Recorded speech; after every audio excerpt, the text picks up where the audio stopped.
Hello everyone and welcome back to the channel. Let me ask you a question.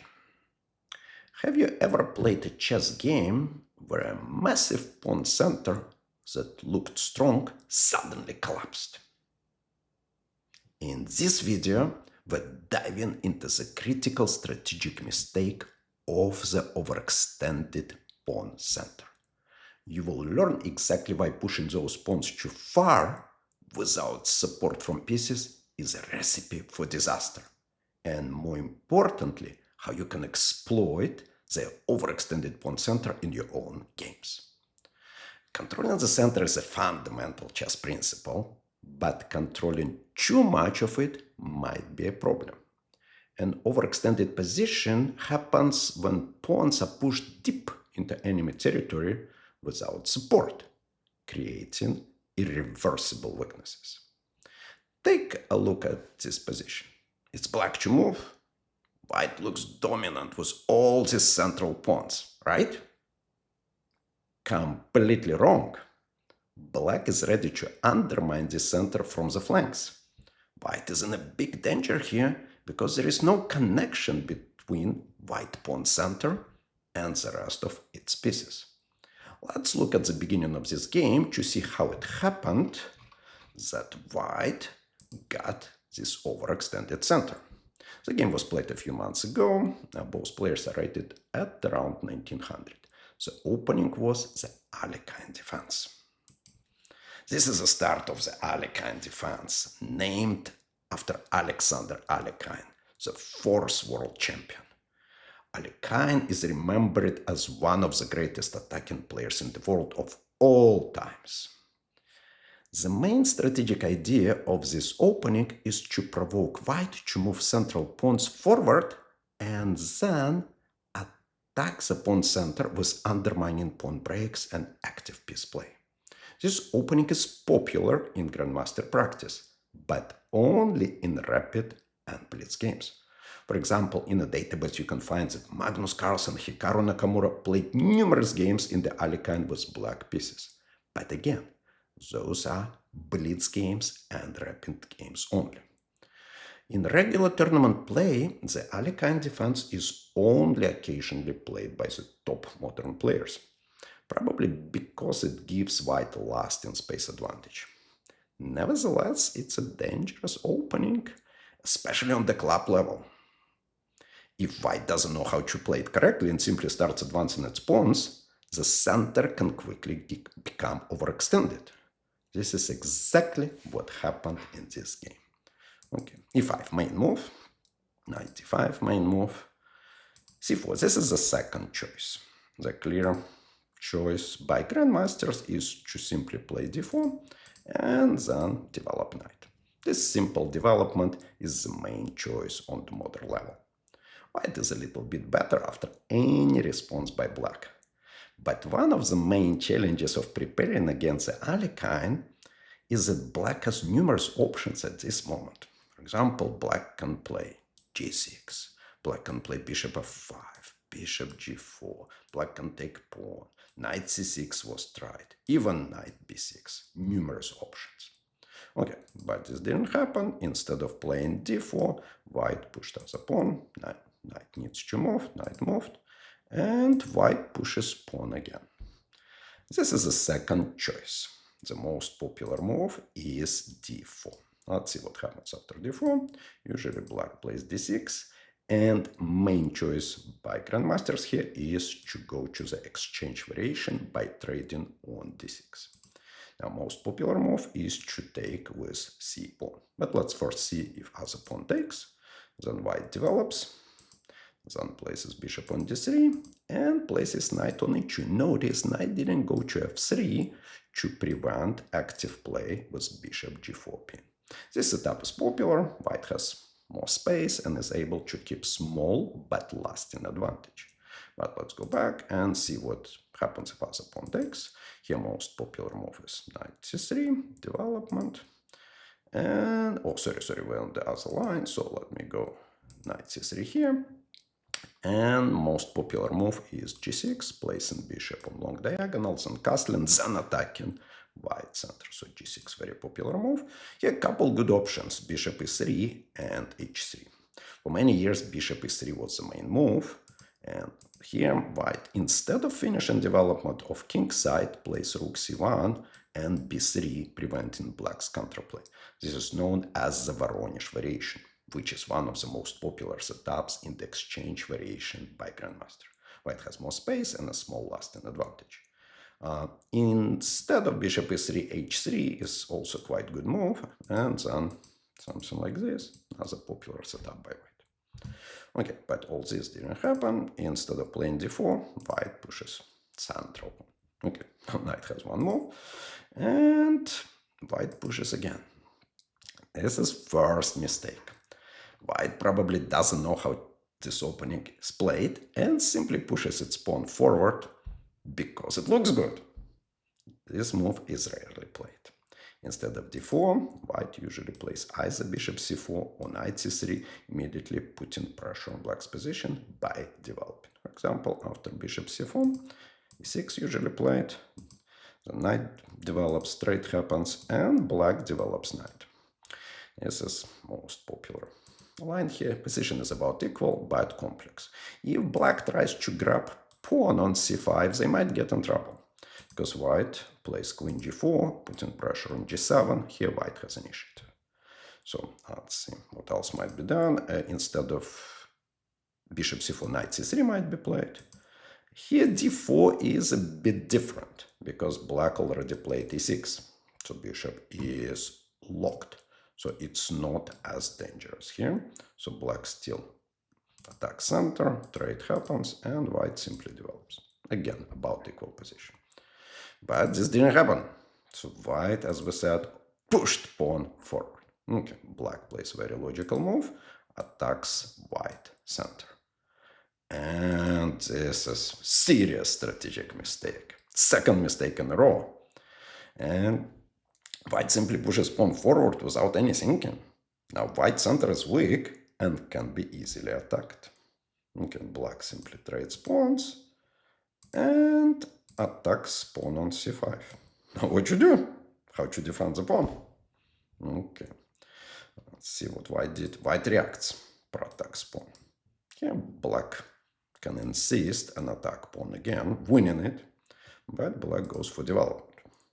Okay, now let's see what happens. White reacts again. They noticing that knights can attack on b4 square, they're trying to cover the square. Okay, now queen e7 is noticed. Pawn is hanging. Okay, white desperately tries to protect its weaknesses, but the further white pawns move forward, the more weak spots are created behind the pawns. And those weaknesses will be attacked sooner or later. In this game, sooner. Okay, a5, immediate attack, undermining pawn. Okay, white pushes forward, and this one is already double attack.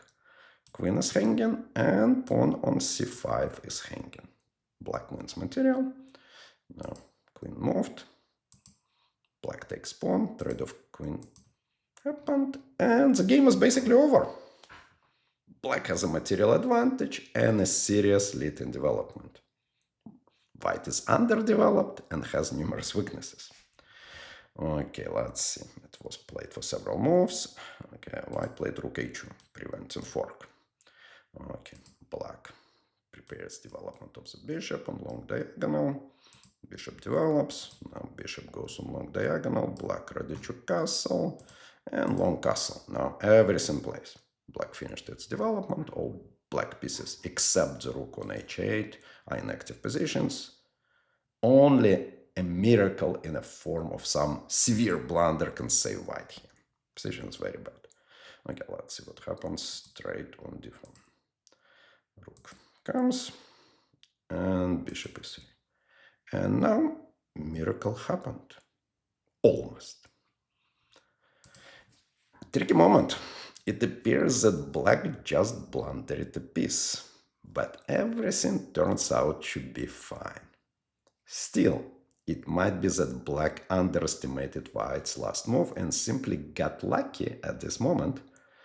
The point is that we should always be alert, especially when we have big advantage, because it's expected that the opponent would try to create a counterplay by any possible means. Okay, black finds the only move. Bishop takes d5, attacking rook. Let's see why it's the only move. If trade on c1 happens, looks like it's equal material, but the problem is that after king e2, bishop is suddenly trapped on c1 and white is winning from completely losing position. Being overplayed strategically, white starts winning. Okay, but this didn't happen. And what else can be done here? If rook takes d5, obviously, then white just wins piece. No, this is not option. Okay, but black is lucky or calculated, we don't know. So everything is fine because rook on e2 is attacked. Okay, rook c2 was played. Black could trade bishops, but they simply step back. And white plays knight d2, blundering pawn on g2 by stopping protection from the rook. Maybe a bit better was knight c3, but I guess after something like this, black should be winning anyway. Everything controlled. Bishops are strong. Black is up a pawn. White has weaknesses. Okay, but knight d2 was played. Now pawn is taken. And white resigns. Let's go to our next example. In this game, former world champion Bobby Fischer demonstrates how to exploit overextended pawn center. Fischer's opponent is international master René Lethier Martiner, who represented Chile in the numerous chess Olympiads. Let's see, the opening was King's Indian. This is a King's Indian defense, the opening with a great chess history. Over the years, many famous chess players, including world champions, played the King's Indian for black. Some historical examples are Garry Kasparov, Bobby Fischer, David Bronstein, Miguel Neidorf, Svetozar Gligorich. Some modern names are Magnus Carlsen, Fabiano Caruana, Dean Liran, Nakamura, Firouzja, Rajabov. Okay, let's see what happened here. In this position, white's most popular move is e4. It was played. Okay, white has been allowed to build a large pawn center. Also, white has a freedom of choice with numerous setups available. However, black has been able to develop its dark squared bishop on the long diagonal. Next, after castling, black would play d6 and attack white center with either c5 or e5 pawn moves. Usually, a complex strategic battle follows, where each side has its own play in the unbalanced and often partially blocked positions. Black often gets kingside attack, while white tries to break through on the queen side. Okay, but this black played castle. The most popular move instead of castle is just d6. Okay, castle is the second theoretical choice and a provocation. It appears that white can simply push the e4 pawn forward and attack the black knight, gaining a tempo. Okay, and this was played. But this advance of the pawn is a strategic mistake. It's well known today that white should not push its pawn forward at this moment, because it can result in overextended pawn centers that can be attacked by black. However, the game was played a while ago and this moment had not been known yet. Current popular moves instead of e5 include, let's remove this e5 move, knight f3, bishop e2 might lead to classical variation or something else, f3, start of Zimish, and there are other options available as well. Okay, but e5 was played, mistake, pushing knight, but overextending center. Okay, black goes back, and white plays logical follow-up, the supporting center. But maybe it's not the best move, because knight f3 probably is a better option, developing and not bringing extra pawn to the center. Okay, but f4 was played, and Fischer immediately challenges the white center. e5 pawn is attacked. Okay. White develops and protects the center. No. Another attack against the center. White is under pressure here because it's not clear what to do next. So white takes pawn on c5. Now due to the pin, black cannot retake, and Fischer simply develops, brings knight to the game, and attacks e5 again. Okay, now white center is under heavy attack, so white decides to trade pawns. Trade of pawns happened. And knight e4, a bit questionable move. White tries to counterattack at the moment where they're still undeveloped. Notice that king side is completely undeveloped. So probably better option would be to play knight f3, trying to catch up with development. Black is better anyway, but knight e4 is wrong move. Okay, Fischer develops with tempo, attacks knight, and now white needs to follow up with knight takes d6. But they just go back to g3. Okay, let's see what happens if white takes on d6. Then most likely trade happens, and now Fischer can play with queens or without queens. If with queens, then probably queen e8, f6 follows, attack on e-file, and of course trade of queens can happen. So black can just take on d6, and let's say just take pawn on b2 at this moment. Black is clearly attacking and probably winning. Okay, but knight g3 was played. Now bishop is threatened to be traded, and bishop moves. White is in bad strategic situation because they cannot protect its pawn center. Okay, white tries to develop. Now again, black has choice to play with queens or without queens. Queen c7 might be played or immediate take. Fischer prefers to play with queens, but take on e5 also possible. Let's say queen takes, rook takes. Even if rook is trapped, still black has strong initiative here. Let's say bishop takes rook, but this is still big attack by black. Turn knight b4, black is attacking and very likely winning. But Fischer prefers to play with queens. Okay, now what should do for white? I played queen b1. Looks strange, but they're probably trying to prepare a f5 move instead of playing it immediately. And see what happens if white plays f5 immediately. So they push pawn forward, black needs to take, and probably development and attacking pawn on f5, and black can play either knight b4 or knight takes e5. In both cases, black has strong initiative. Okay, but queen b1 was played, trying to prepare a f5 move. Okay, black takes pawn, and f5 is pushed, trying to block the center a bit and place piece on f5. Okay, now black should probably take pawn, but bishop is not taking pawn. Fischer plays e4. Interesting intermediate move, which opens more lines on the board, giving the black numerous attacking chances later. For example, bishop gets open, maybe e-file gets open. Let's see what happens if instead bishop takes on f5. Probably knight takes, pawn takes, queen should retake, and queen pushed back. Yeah, here black is attacking and probably winning. So now e4 was played. Okay, black. Bishop is taken on e6. Now knight is taken, and after take, black is not taken. Plays f5. Again, energetic move.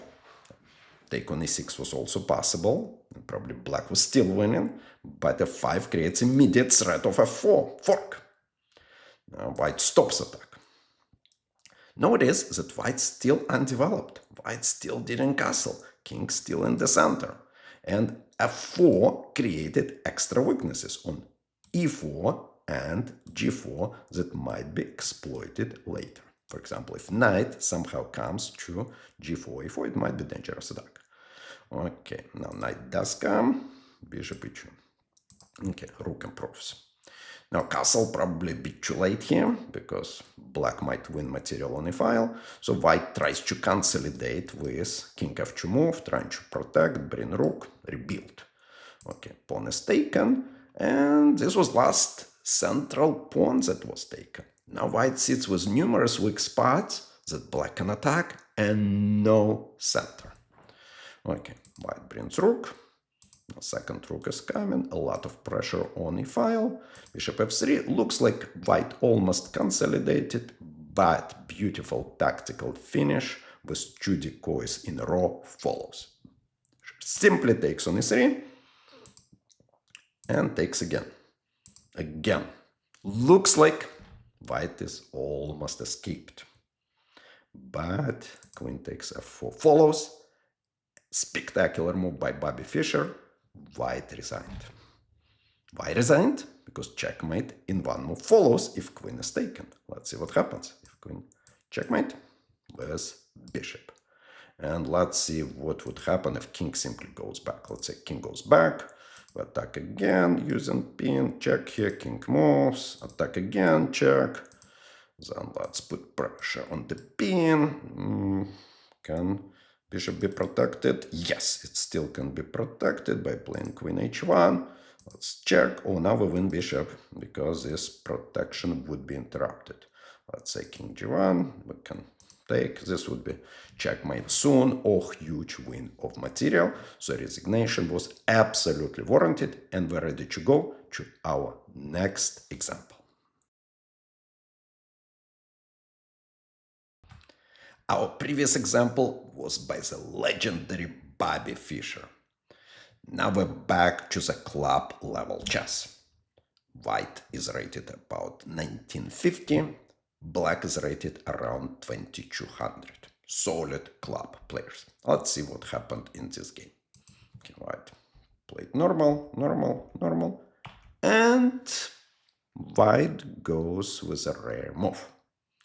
Most popular options, of course, knight c3 or knight f3, leading to either Greenfield defense or King's Indian defense. Other transpositions might happen as well. But let's see what happens here with this rare move. White immediately tries to grab extra central space. Engine says that this move is normal and game is about equal. But in human play, this move looks suspicious because white potentially overextends his center.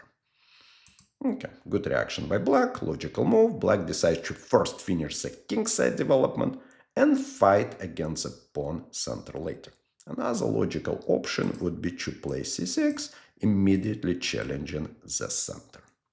Okay, bishop g7 was played. Logical move again.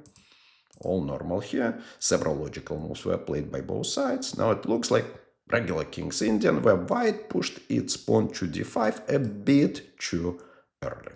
Still, it might eventually transpose to one of the regular lines of the King's Indian defense. This is clear strategic mistake. White tries to grab even more space without finishing development.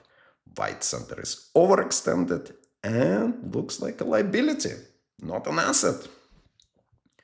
Strong move. Black notices that e-file can be quickly opened, which should create problems for white. Okay, white develops e6, opening e-file. Bishop e2, logical move, but another mistake. Probably white needs to take pawn in e6. They probably didn't want to take it because it brings black bishop to the game. Still, overall, it's better option for white, who is already in trouble. Okay, but bishop e2 was played. Now trade of pawns. Pawn on e4 is hanging. So e-pawn takes and knight a6. Another strong move. Black notices that white created a lot of weak squares behind the pawns that were pushed forward too quickly. e3, e4, d4, d3, g4 are all weak. Now the knight is transferred to the center via c5 to attack these weaknesses. So white castle, knight c5. Now black has great position. Bishop is playing, as a bishop can come to f5 or g4, rook controls file, knights are aiming at e4, b4. A tactical blunder in a bad position. Now, black wins a lot of material with the simple tactics. Better options were to maybe play knight d4, or maybe play h3, try to cover g4 square. Okay, b4 was played anyway, and black exploits pin on a long diagonal. Black wins material. So knight takes on e4, knight takes on e4. Now it's double attack. It's not just attack on the rook. Rook is attacked, but knight c3 also threatened.